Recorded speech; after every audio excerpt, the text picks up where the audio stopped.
नमस्ते, मैं गर्वित रावत। तो पिछले पाठ में हमारा परिचय हुआ था कक्षीय यांत्रिकी से।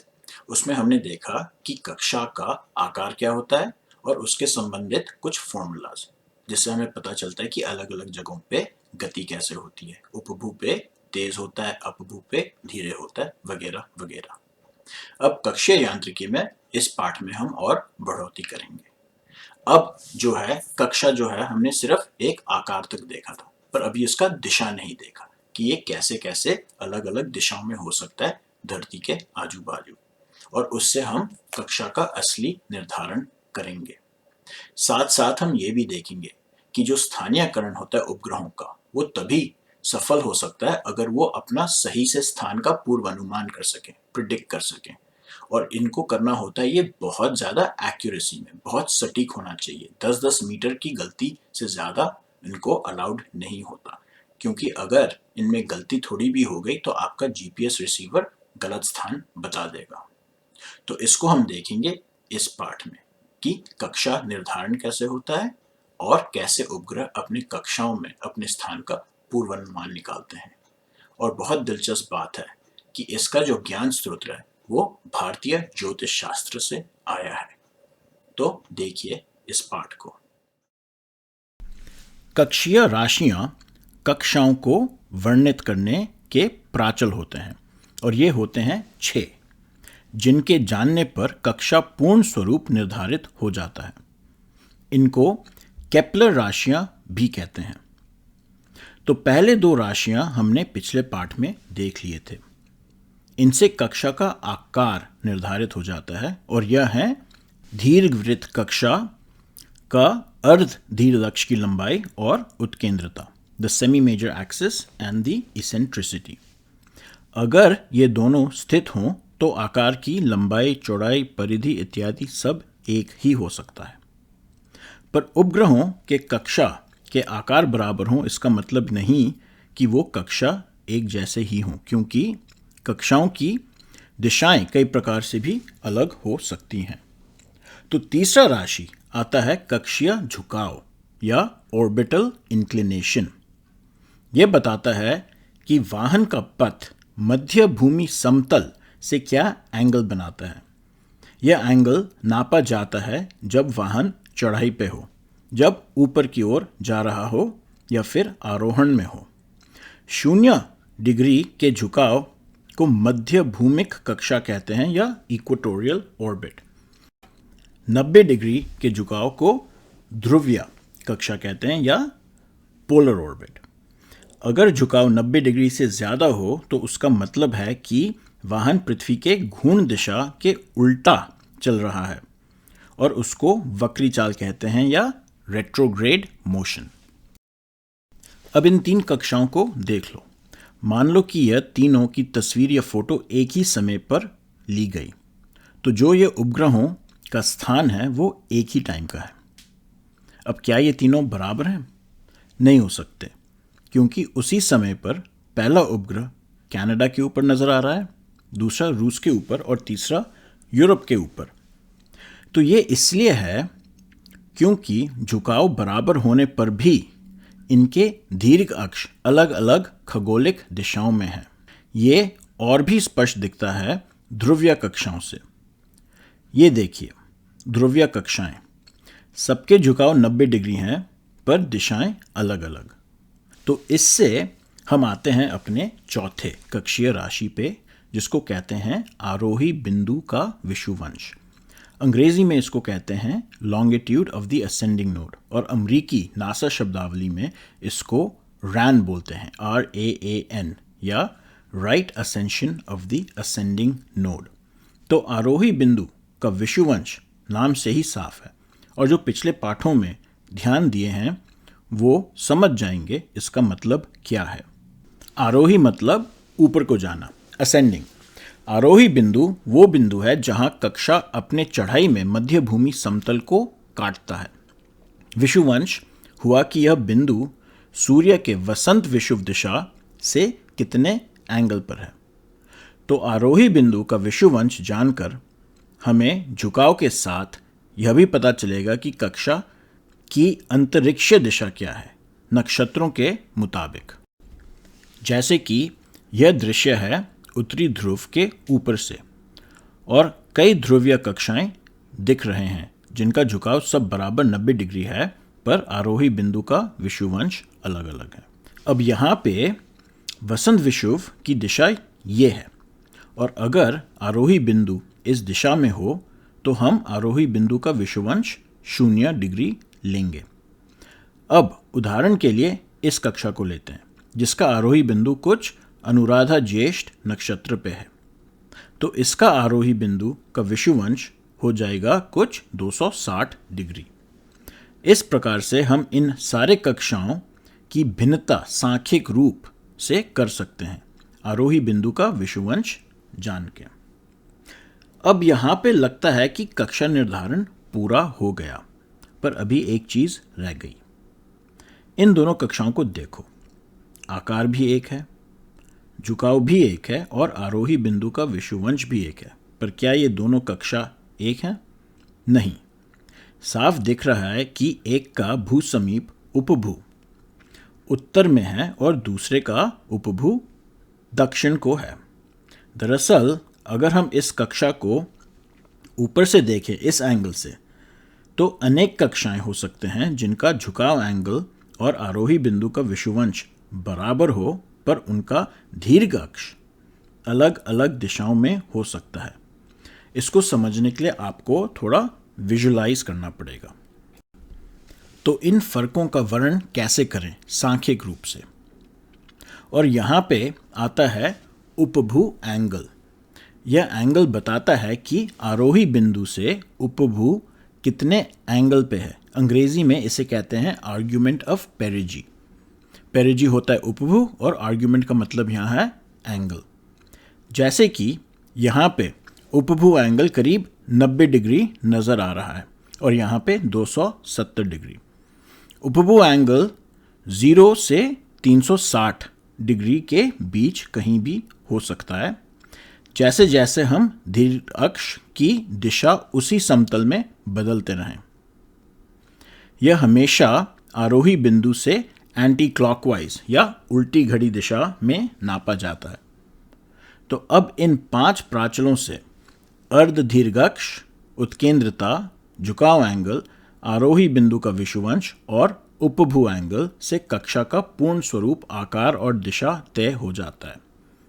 अगर 2 कक्षाओं के ये 5 गुण बराबर हों तो वो कक्षा पथ बराबर होंगे। और जब हमने कक्षा का निर्धारण कर लिया तो अब आखिरी कक्षीय प्राचल पे आते हैं, आखिरी ऑर्बिटल एलिमेंट पे आते हैं और वो बताता है कि कक्षा में हमारे उपग्रह का स्थान क्या है। इसको कह सकते हैं उपग्रह स्थान एंगल। इंग्लिश में इसको कहते हैं ट्रू अनोमली। अनोमली का मतलब यहाँ एंगल ही है और ये आता है ज्योतिष शास्त्र के संस्कृत शब्द अनुलोम से। तो ट्रू अनोमली हमें बताता है कि उपग्रह कक्षा में कहाँ स्थित है। यह एंगल नापा जाता है उपभू से उपग्रह के स्थान तक, उसी दिशा में जिसमें विषुवंश नापा जाता है। तो इस चित्र में आपको सारे के सारे कक्षीय प्राचल या ऑर्बिटल एलिमेंट्स नज़र आएंगे और अपनी तसल्ली के लिए ज़रूर इन पे अध्ययन करें, क्योंकि अंतरिक्ष कक्षीय यांत्रिकी में इनकी परिभाषा का समझ आना आवश्यक है। बिना इन्हें समझे उपग्रहों के कक्षा नहीं समझ पाएंगे और फिर उपग्रह अपने मिशन कैसे संभालते हैं वो भी नहीं समझ पाओगे। तो अब हमने सीखा कि कक्षाओं का निर्धारण कैसे होता है, पर अब भी सवाल है कि उस कक्षा में उपग्रह अपना स्थान कैसे पहचानता है। स्थितीकरण के पाठों में हमारा परिचय हुआ कई प्रकार के संवेदकों से, जिससे उपग्रह अपनी दिशा को निर्धारित कर सकते हैं। पर याद रहे कि यह दिशा खगोलिक दिशा थी जो भू केंद्र से 2 एंगल बताती हैं, खगोलिक दिक्पात और विषुवंश। इससे यह पता चल जाएगा कि हम किस नक्षत्र या तारे के नीचे हैं, पर ऊंचाई नहीं। यह बिल्कुल धरती पे अक्षांश और देशांतर लैटिट्यूड लॉन्गिट्यूड के समान है। क्या लैटिट्यूड लॉन्गिट्यूड से आपको अपनी ऊंचाई पता चल सकती है? तो वास्तविकता में सही स्थान निर्धारण उपग्रहों का, खासकर जीपीएस जैसे उपग्रह जिनका स्थान निर्धारण में बहुत एक्यूरेसी और प्रिसिशन की ज़रूरत है, बहुत ही सही, सटीक और बारीकी में चाहिए, इनका स्थान निर्धारण होता है ग्राउंड ट्रैकिंग स्टेशन से या भू अनुपथन स्टेशन द्वारा। अब इस नक्शे को देखिए और आपको समझ में आएगा कि क्यों अमेरिका का जीपीएस दुनिया भर में सबसे प्रचलित और बढ़िया टेक्नोलॉजी है। ये वो जगह हैं जहां अमेरिका के जीपीएस स्टेशन हैं, और ये सारे नहीं होंगे, ये सिर्फ वो हैं जिनकी जानकारी उन्होंने पब्लिक की है। पर इससे भी साफ दिख रहा है कि कोई भी जीपीएस उपग्रह इनके नज़र के बाहर नहीं हो सकता है किसी भी कक्षा के किसी भी स्थान पर, बल्कि एक ही नहीं पर 3-4 स्टेशन तो किसी भी वक्त किसी भी जीपीएस सैटेलाइट को देख पाएंगे। याद रहे कि जीपीएस उपग्रह धरती से 20,000 किलोमीटर की ऊंचाई पे हैं, तो इनके दृष्टिकोण में भूमि का काफ़ी बड़ा हिस्सा होता है, और अगर वो धरती का बड़ा हिस्सा देख सकते हैं तो धरती का बड़ा हिस्सा उनको भी देख पाएगा। तो अनुपथन स्टेशन उपग्रह का स्थान कैसे निकालते हैं? एक तरीका है उनको सिग्नल भेज के, और जब सिग्नल वापस आए तो समय का अंतर और प्रकाश गति से दूरी निकाल सकते हैं। और तरीका है जो हमने जीपीएस के परिचय पाठ में देखा था। जीपीएस सैटेलाइट अपनी पहचान और घड़ी पे टाइम भेजता है, और धरती पे स्टेशन हैं वो इस संदेश को पकड़ लेते हैं और देखते हैं कि उनके घड़ी पे क्या समय हो रहा है। सबकी घड़ियां मिली होती हैं, तो समय अंतर और प्रकाश गति से ये दूरी तय कर सकते हैं।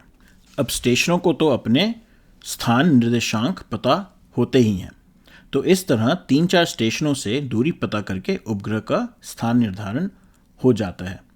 जीपीएस का मास्टर स्टेशन जहां सारी सूचनाएं जाती हैं और गणन होता है, वो है अमेरिका के कोलोराडो स्प्रिंग्स में। तो अब हमने देखा कि जीपीएस उपग्रहों का स्थान निर्धारण कैसे दुनिया भर में फैले अनुपथन स्टेशन या ट्रैकिंग स्टेशन द्वारा हो जाता है। फिर यही स्टेशन जीपीएस सैटेलाइट को उनका स्थान बताते हैं, और फिर जीपीएस सैटेलाइट आपके रिसीवर को स्थान बता के आपका रिसीवर अपना स्थान निकाल सकता है। पर यहाँ पे एक और सवाल उठता है, जीपीएस उपग्रहों को अपने अपने स्थान कितने बार बताना पड़ता है? अब अगर इसको हम सैद्धांतिक रूप से देखें तो एक ही बार बताने की आवश्यकता पड़नी चाहिए, क्योंकि देखा जाए तो एक बार उपग्रह का कक्षा पक्का हो गया तो उसे दोबारा अपने स्थान सूचना की आवश्यकता नहीं होनी चाहिए, क्योंकि कक्षीय परिक्रमा में स्थान और गति दोहराते रहते हैं, और इसके सारे सूत्र हम देख चुके हैं। पर फिर यही फ़र्क है स्कूल की पढ़ाई और असली की यांत्रिकी में। फ़र्क है थ्योरी और प्रैक्टिस की। कायदे से कक्षा में अंतरिक्षीय वाहन को दोबारा उसी स्थान से अपनी निर्धारित परिक्रमा काल के बाद गुजरना चाहिए, और हर एक स्थान पे एक ही गति दोहरानी चाहिए। पर वास्तविकता में ऐसा नहीं होता है। यह फिर उन्हीं कारणों से जो हमने पहले भी देखे थे, अंतरिक्ष पर्यावरणीय विक्षोभों के कारण। याद होगा तो इनमें आते हैं सौर विकिरण दाब, जो वाहनों को थोड़ा थोड़ा धक्का मारते हैं, और उनका उत्तेजित रूप होता है सौर तूफान, जो वाहनों को निर्धारित कक्षा से बिल्कुल अलग कर सकते हैं। दूसरी चीज़ देखा था कि वाहनों में चुंबकीय पदार्थों के होने के कारण ये पृथ्वी के चुंबकीय क्षेत्र से प्रभावित होकर अपने स्थान से भटक सकते हैं। तीसरी चीज़ है वायु घर्षण। भला ही ये पृथ्वी के वायुमंडल से बहुत कम है, पर बिल्कुल नामात्र तो नहीं है, और वाहन का थोड़ा गति अवरोधन अवश्य करेगा, जिससे उसके कक्षा में थोड़ा बदलाव आएगा। पर यहाँ एक और महत्वपूर्ण प्रभाव है जिसकी पहले चर्चा नहीं हुई है, और वो है पृथ्वी के गुरुत्वीय क्षेत्र में विचरण या वेरिएशन, ऊबड़ खाबड़ सा। पृथ्वी का गुरुत्वीय क्षेत्र हर जगह समान नहीं है। अलग अलग स्थानों पे यह ऊपर नीचे होता है, और इसका हिसाब लगाना मुश्किल है, क्योंकि ये कोई आम तर्क या नियमित रूप से नहीं चलती, रैंडम सा नज़र आता है, जैसे आप इस चित्र में देख सकते हैं। अलग अलग रंग उस क्षेत्र पे गुरुत्वीय त्वरण को प्रदर्शित कर रहे हैं। अब जो कक्षीय यांत्रिकी से संबंधित जो सारा गणितीय सूत्रीकरण हुआ है वो यह मान के चलता है कि गुरुत्वीय क्षेत्र या गुरुत्वीय त्वरण भूकेंद्र से एक ही दूरी पे हमेशा बराबर होगी, पर ऐसा नहीं है। यह चीज़ हम धरती पे भी सरल प्रयोगों द्वारा देख सकते हैं।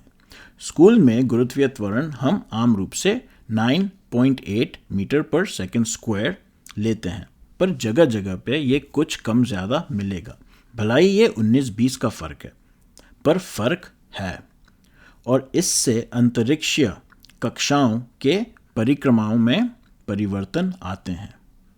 इसीलिए उपग्रहों की सही से स्थानीयकरण के लिए उनका स्थान निर्धारण और संशोधन लगातार उनके जीवन भर करना पड़ता है। जो कक्षीय सूत्र और समीकरण हैं ये सिर्फ मोटा मोटा बताते हैं। इनका उपयोग नए कक्षा या नया मिशन के शुरुआत काम आते हैं। एक बार वाहन कक्षा में आ गया तो स्थान निर्धारण भू अनुपथ स्टेशन द्वारा प्राप्त किए आंकड़ों से ही होता है। यांत्रिकी में अवलोचित आंकड़े हमेशा अव्वल होते हैं। स्कूल कॉलेज में पढ़ाई भौतिकी सूत्र अधिकतर सिर्फ एक मोटा मोटा ढांचा देते हैं, और यांत्रिकी के कई उपयोगों में जैसे जीपीएस, जहां आपको बहुत शुद्ध आंकड़ों की ज़रूरत है, यह सूत्र काम नहीं आते। चलो, तो अब जब हमें ये पता है कि वाहन का स्थान समय समय पर चेक करना पड़ता है और सैटेलाइट के स्थान का समय समय पर संशोधन करना पड़ता है, सुधार करना पड़ता है, अपडेट करना पड़ता है, तो इससे स्थानीयकरण में एक और प्रश्न आता है। जो हमारे जीपीएस रिसीवर हैं उन्हें तो जीपीएस सैटेलाइट का संदेश भेजते वक्त का स्थान चाहिए, उसके उसी समय के निर्देशांक चाहिए, पर हमें कैसे यकीन है सैटेलाइट को उसी समय अपने स्थान की सूचना मिली है? इसको सोच प्रयोग से समझते हैं। मान लो जीपीएस उपग्रह में आप चालक हो। समय समय पर आपको ग्राउंड ट्रैकिंग स्टेशन, भू अनुपथन स्टेशन से सूचना आती है आपके स्थान की, आपके खगोलिक निर्देशांकों की। अब ये सूचना आपको धरती पे जीपीएस रिसीवर्स को भेजना होता है, जिससे वो अपने अपने स्थानों का पता लगा पाएं। जैसे कि आपको किसी रिसीवर से फ़ोन कॉल आता है और वो पूछ रहा है तुम कहाँ हो। अब आप ज़्यादा से ज़्यादा अपना लेटेस्ट निर्देशांक बताओगे, पर फिर भी वो तो पुराने हैं, वर्तमान के तो नहीं। मान लो 10 सेकंड पहले भी आया हो, 10 सेकंड में तो आप कितने किलोमीटर आगे निकल जाओगे। तो यहाँ पे कह सकते हैं कि भूमि स्टेशन हमें और आवृत्ति से बताएं हमारे निर्देशांक, और फ्रीक्वेंसी से बताएं हमारे निर्देशांक। मान लो हर एक सेकंड, पर एक सेकंड में भी उपग्रह बहुत आगे निकल जाएगा। ये तो 4 से 8 किलोमीटर प्रति सेकंड की रफ्तार से चलते हैं। दूसरी बात, आपको तो हर एक सेकंड सैकड़ों हजारों कॉल आ रहे हैं। यह तो उम्मीद नहीं कर सकते कि भू अनुपथन स्टेशन आपको हर एक क्षण आपका स्थान बताएं, जैसे हर एक सेकंड में लाखों बार। इनको भी संपर्क करना है, ग्रहण करना है और फिर सूचना भेजनी है। तो मुसीबत समझ में आ रही है। समय समय पर स्थान तो निकाला जा सकता है, पर इस निरंतर स्थानीयकरण सूचना प्रणाली को कैसे चलाएं, खासकर जीपीएस जैसे टेक्नोलॉजी में, जिसे कभी भी आपसे शुद्ध सही सूचना चाहिए। तो यहाँ पे फिर उपयोग होता है भारतीय खगोल ज्योतिष विधि से आया एक और महान ज्ञान प्रणाली, और ये है पंचांग विधि। पंचांग क्या होता है? पंचांग को अंग्रेजी में कहते हैं एफेमेरिस। पंचांग सुनते अधिकतर हमारी सोच पड़ती है कि ज्योतिषी से कुछ संबंधित है, जो हमारा भविष्य या किस्मत या ऐसा कुछ बताने के लिए होता है। पूजा पाठ, मुहूर्त, आध्यात्मिक चीज़ें वगैरह, ये सब ध्यान में आते हैं, पर यहाँ हम उन सब चीज़ों की बात नहीं करेंगे। अब पंचांग का इस्तेमाल कौन किस लिए करे वो दूसरी बात है, पर पंचांग अपने में बहुत वैज्ञानिक रूप से बनता है। तो फिर प्रश्न पे आते हैं, पंचांग है क्या? तो तकनीकी रूप से पंचांग एक ग्रंथ है जो तालिका रूप में होता है। An ephemeris is a document in tabular form, और यह जो ग्रंथ है यह प्रत्यक्ष ज्योतिष शास्त्रार्थ पर आधारित है। तो ज्योतिषी जो है इसके दो भाग हैं, गणित और फलित। गणित ज्योतिष को अंग्रेजी में एस्ट्रोनॉमी कहा जा सकता है और फलित ज्योतिष जो ज़्यादा अध्यात्मक है उसे एस्ट्रोलॉजी। गणित ज्योतिष प्रत्यक्ष शास्त्र है। इसका प्रत्यक्ष प्रमाण बिना संदेह का वैज्ञानिक रूप से दिखाया जा सकता है। तो पंचांग एक प्रत्यक्ष ग्रंथ है जो रचा गया है ग्रहों के स्थान दिशा का अवलोचन करके, उनके मार्गों का गणन करके, और उसके आधार पे ग्रहों का स्थान पता किया जाता है भविष्य में भी। तो पंचांगों में किसी भी भविष्य के दिन के लिए बताया जाता है कि कोई भी ग्रह के खगोलिक निर्देशांक क्या होंगे, यानी वो कौन से नक्षत्र के कौन से हिस्से में होगा। तो जैसे कि आपको पता करना हो कि मंगल या शनि कौन से तारीख को किस दिशा में पाओगे, कौन से राशि या नक्षत्र में, ये सब पंचांग से निकल आता है। अब जो समय आपको चाहिए वो यूं का त्यों पंचांग में शायद न मिले, कुछ पहले का मिले या कुछ बाद का। जैसे पंचांग में 6-6 घंटे या 12-12 घंटे के अंतर पे ग्रहों के स्थान बताए जाते हैं। तो फिर बीच के समय का स्थान निकालने के लिए सूत्र होते हैं। अब ये सूत्र ग्रहों पे निर्भर करते हैं और ग्रह कौन से नक्षत्र में उस पर भी।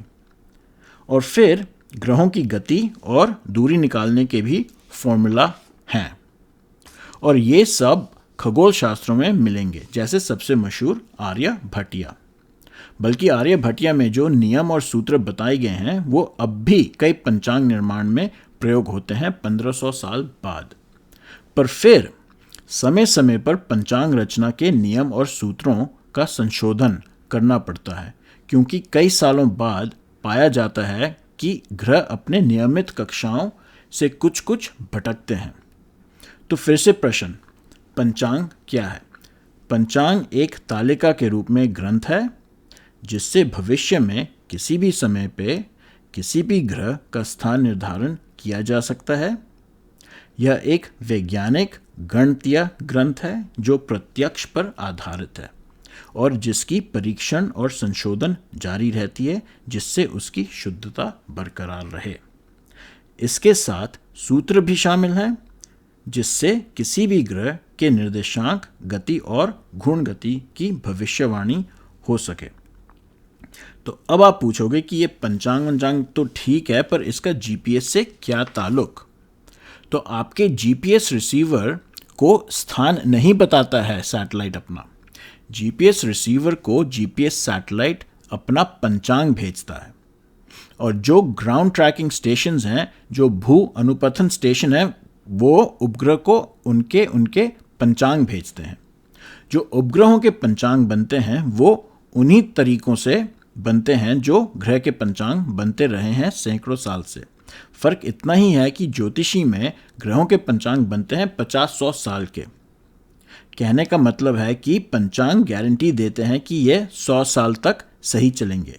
जीपीएस के पंचांग सिर्फ आधे एक घंटे के गारंटी देते हैं। उसके बाद एक नया पंचांग अपडेट होता है, क्योंकि जीपीएस जैसे टेक्नोलॉजी में एक्यूरेसी ज़्यादा चाहिए और थोड़ा भी इधर उधर की गुंजाइश नहीं है। जीपीएस उपग्रह को सही काम करने के लिए अपना स्थान 10 मीटर आजू बाजू पता होना चाहिए। पर फिर भी जो स्थानीयकरण के पंचांग बनते हैं, इनके ये वही पुरानी विधि से आए हैं। तो ये पंचांग कैसे बनते हैं? अब यह विषय काफ़ी बड़ा है, पर होता यह है कि कक्षा के कई भाग या अंश किए जाते हैं। फिर हर एक भाग में गणन किया जाता है कि ग्रह या सैटेलाइट का दिशा, दूरी, गति और घूर्ण गति यानी कितने एंगल कितना समय में बदलता है।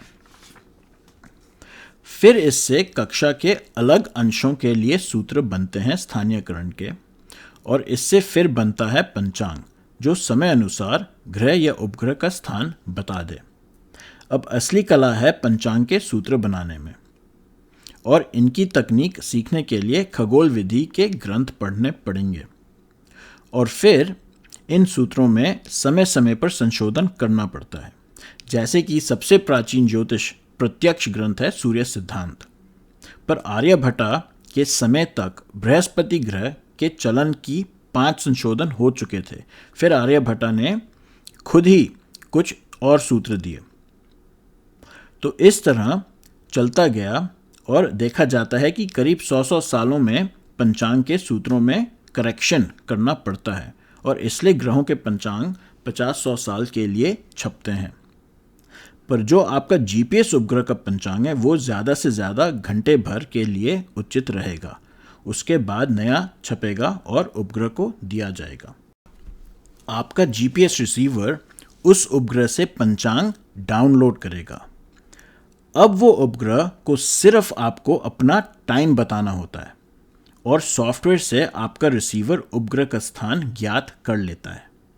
बिल्कुल जैसे पंडित जन्म का टाइम लेकर पंचांग देख के जन्म कुंडली बना देते हैं, फंडा वही है। जीपीएस टेक्नोलॉजी की शब्दावली में इन पंचांगों को कहते हैं एफेमेरिस फाइल। तो इस पाठ में हमने सीखा कि उपग्रह अपना स्थान निर्धारण कैसे करते हैं अपने अपने कक्षाओं में। इसके लिए सबसे पहले हमने क्या देखा कि कक्षा का निर्धारण कैसे होता है। सिर्फ आकार से नहीं पर उसका दिशा भी समझना होता है। उसमें हमने देखा कई चीज होती हैं कक्षाओं में, जैसे कि उसका झुकाव एंगल क्या है, उसका आरोही बिंदु का विषुवंश क्या है, उसका उपभू एंगल क्या है, और उससे हमें असल में पता चलता है कि कक्षा का निर्धारण कैसे होता है दिशा के साथ, आकार के साथ, और फिर हम अलग अलग कक्षाओं का तुलना कैसे कर सकते हैं। दूसरी चीज जो हमने देखी कि कैसे उपग्रह अपने कक्षाओं में अपना स्थान का पूर्व अनुमान कर सकते हैं, और वो कैसे होता है एफेमेरिस फाइल का इस्तेमाल करके, या फिर जो पंचांग है बेसिकली। और ये जो पंचांग है ये कैसे बनता है, ये बनता है भू अनुपत स्टेशन द्वारा, ग्राउंड ट्रैकिंग स्टेशंस, जो समय समय पे आधे घंटे बाद 1 घंटे बाद संशोधन भी करते हैं आपके पूरे उपग्रह के कक्षा का, और फिर वो पंचांग वो उनको भेजते हैं, अपलोड करते हैं आपके सैटेलाइट में, और फिर आपका रिसीवर सैटेलाइट से डाउनलोड करता है। अब रिसीवर को सैटेलाइट से सिर्फ समय का पता होना चाहिए, और एक बार उसको पता चल जाता है कि आपके सैटेलाइट पे समय क्या है, वो अपना पंचांग देख के बता देता है कि सैटेलाइट का स्थान क्या है उस वक्त।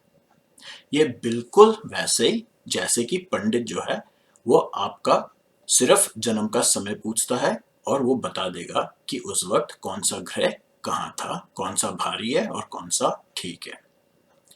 तो वही विधि है जो ज्योतिष शास्त्र की है, जो सालों सालों में अच्छा होता गया, उसका विकसित होता गया, और अब इस रूप में पहुंच गया है जहां इतने एक्यूरेसी और इतनी सटीक हो गया है कि बिल्कुल आपके उपग्रहों का वो स्थान अनुमान कर देते हैं 10-10 मीटर के अंदर। तो इसके साथ स्थान निर्धारण अंतरिक्ष में कैसे होता है उसके पाठ यहाँ खत्म होते हैं। याद रखिए कि स्थानीयकरण में स्थान निर्धारण सिर्फ एक अंग है, दूसरा है स्थान परिवर्तन, और उसको हम देखेंगे थोड़े बाद में। पर स्थान निर्धारण को छोड़ने से पहले हम एक और विषय को देखते हैं, और वो है कि कैसे हम उपग्रहों के कक्षाओं के भू अनुपथ कैसे निकालते हैं, यानी कि हम उनको नक्शों पे, जो हमारे वर्ल्ड मैप्स हैं, दुनिया के जो नक्शे हैं, कागज के जो नक्शे हैं, उन पे हम उनको कैसे दर्शाते हैं। ये बहुत जरूरी है क्योंकि कई उपयोग ऐसे होते हैं जिसमें हमको ये पता होना चाहिए कि हमारा उपग्रह धरती के कौन से स्थान के ऊपर चल रहा है। तो इसको हम देखेंगे अगली पाठ में, और इसके लिए पहले बहुत जरूरी है समझना कि दुनिया के नक्शे असल में हैं क्या। क्या आप नक्शों को समझते हैं? यहाँ पे बहुत लोग सोचेंगे कि क्या बड़ी बात है एक वर्ल्ड मैप में, दुनिया का नक्शा है, सब कुछ तो दिख रहा है साफ साफ, अफ्रीका कहाँ है, ऑस्ट्रेलिया कहाँ है, रूस कहाँ है, चीन कहाँ है, अमेरिका कहाँ है, इसमें क्या बड़ी बात है। तो इसकी परीक्षा होगी आपके अगले पाठ में। विषय बहुत मजेदार है। तो अगले पाठ में हम देखेंगे भू अनुपथन या ग्राउंड ट्रैकिंग की कक्षाओं के हम अनुपथ धरती के नक्शों पे कैसे उतारते हैं। नमस्ते। अगर आपको ये वीडियो पसंद आया और आपने कुछ सीखा, कृपया लाइक, शेयर, सब्सक्राइब, कमेंट करें। धन्यवाद। फिर मिलेंगे।